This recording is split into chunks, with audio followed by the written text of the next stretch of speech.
Halo semuanya, lagi pada ngapain nih di rumah? Hari ini aku bakal ngenalin kalian tentang pertolongan pertama psikologis atau psychological first aid.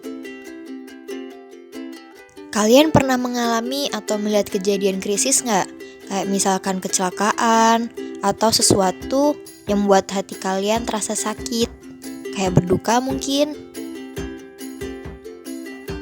Nah, ada fakta menarik nih. Kejadian krisis tidak hanya menimbulkan luka fisik saja, melainkan juga menimbulkan luka pada psikologis. Dan biasanya itu kita merasakan perasaan cemas, sedih, takut, stres, ataupun trauma. Nah, kira-kira apa sih yang harus kita lakukan? Nah, sebelum itu kita harus tahu apa sih pertolongan pertama psikologis. PFA atau pertolongan psikologis itu adalah pertolongan pertama psikologis yang mencangkup bantuan yang manusiawi, mendukung, praktis, serta diberikan kepada orang-orang yang baru saja mengalami kejadian krisis. Kalau gitu, PFA dapat diberikan kepada siapa sih? Nah, PFA dapat diberikan kepada orang-orang yang baru saja mengalami kejadian yang sangat menekan, seperti bencana alam, kecelakaan, konflik, atau kejadian krisis lainnya, dan dapat diberikan kepada orang dewasa dan anak-anak. Kalau gitu, kapan sih waktu yang tepat untuk melakukan PFA?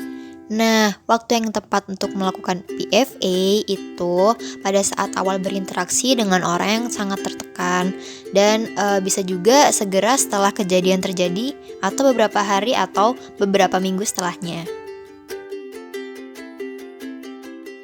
Nah, lebih lanjutnya bagaimana sih cara memberikan PFA? Terdapat 3 prinsip metode PFA. Yang pertama, amati. Mengamati merupakan prinsip pertama yang mencakup bagaimana penolong mengamati lingkungan serta kondisi yang mengelilingi para penyintas, seperti mengamati 1. Kondisi keamanan dan keselamatan sekitar, 2. Orang dengan kebutuhan dasar yang mendesak, dan 3. Orang dengan reaksi stres yang serius. Dan yang kedua adalah dengarkan. Dengarkan merupakan prinsip kedua yang mencakup mendengarkan secara aktif untuk memahami apa yang dirasakan penyintas. Hal ini dapat dilakukan dengan yang pertama, memulai kontak dengan orang yang membutuhkan bantuan, yang kedua, menanyakan kebutuhan dan kekhawatiran mereka, dan yang ketiga, mendengarkan dan membantu untuk tenang. Kemudian yang terakhir adalah menghubungkan. Prinsip ini merupakan penerapan dari prinsip sebelumnya, di mana penolong akan membantu penyintas untuk yang pertama, memenuhi kebutuhan dasar, yang kedua, mengatasi permasalahan yang dialami, yang ketiga, memberikan informasi yang diperoleh, dan yang keempat, menghubungkan penyintas dengan keluarga dan orang yang tersayang, atau juga dengan pihak-pihak terkait dengan penyedia bantuan yang dibutuhkan oleh penyintas.